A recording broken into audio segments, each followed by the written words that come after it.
నేను మీకు ఒక కథ చెబుతాను. ఏం కథ? నా కథ అయి ఉండొచ్చు, లేకపోతే ఇంకెవరి కథ అయినా అయి ఉండొచ్చు. కానీ కథని కథ కథా దృష్టితో మాత్రమే చూడాలి. దీనిలో విమర్శలు ఉండకూడదు, హెచ్చు తగ్గులు ఉండకూడదు. దాదాపు అందరి జీవితాల్లో కూడా జరిగి ఉండవచ్చు. కథలో ముఖ్యమైన పాత్రలు రెండే. ఒకటి రాజు రాణి. రాజు రాణి అంటే అమ్మ నాన్న, రాణి రాజు, నా అమ్మ నాన్న. అంటే తప్పుగా చెప్పకుండా ఇక్కడ కథలో రెండు పాత్రలు. మొదట్లో ఉండేది ఎవరి కథలో అయినా రెండు పాత్రలే. ఫస్ట్ ఆ రెండు పాత్రలు అమ్మ ఒకటి, నాన్న ఒకటి. ఈ రెండు పాత్రలే నీ జీవితాన్ని చాలా వరకు ప్రభావితం చేస్తూ ఉంటాయి. ఈ రెండు పాత్రలే నీకు సమాజము, నీ వాళ్ళు, నువ్వు ఎలా బతకాలి, నువ్వు ఎలా ఉండాలి అనేవి ఈ రెండు పాత్రలే నీకు డిసైడ్ చేస్తూ ఉంటాయి.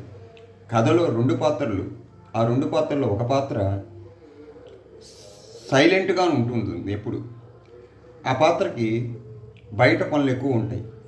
బయట అంటే ఇల్లు గడవడానికి కావాల్సిన వస్తువులు తేవాలి అంటే డబ్బు కావాలి. ఆ డబ్బు కావాలంటే ఆ కథలో ఆ పాత్ర చాలా వరకు కష్టపడాలి. ఉదయం పోతుంది, సాయంత్రం వస్తూ ఉంటుంది. కథలో రెండో పాత్ర అమ్మ. ఆ పాత్ర మాత్రం ఇంట్లోనే తిరుగుతూ ఉంటుంది. అది మామూలుగా తిరగదు. ఆమెకి చాలా కష్టమైన పనులు, ఎన్నో కష్టమైన. ఉదయం భర్తకి సంబంధించినవన్నీ రెడీ చేయాలి అంటే మొదట్లో. తర్వాత ఒక్కొక్క స్టేజ్ని ఆ పాత్ర వస్తూ ఉంటుంది అన్నమాట.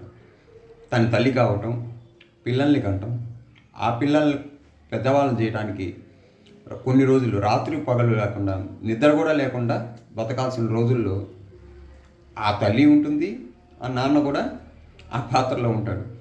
నాన్న అమ్మ ఇద్దరు కొన్ని రోజులు, కొన్ని రాత్రులు ఈ పిల్లల పెద్దను చేయడానికి వాళ్ళని రాత్రుల పూట నిద్రలో పోకుండా గొడవలు చేస్తుంటే వాళ్ళని సముదాయిస్తూ ఒకళ్ళ తర్వాత ఒకళ్ళు వంతుల ప్రకారం నిద్రపోయే వాళ్ళు ఉంటారు, ఒకళ్ళ తర్వాత ఒకళ్ళు పిల్లల్ని చూసుకునే వాళ్ళు ఉంటారు. కొన్ని రోజులు తప్పదు ఆ పాత్రలకి. ఎందుకంటే రెండు పిల్లల్ని ఎలా బయట ప్రపంచానికి పరిచయం చేయాలి,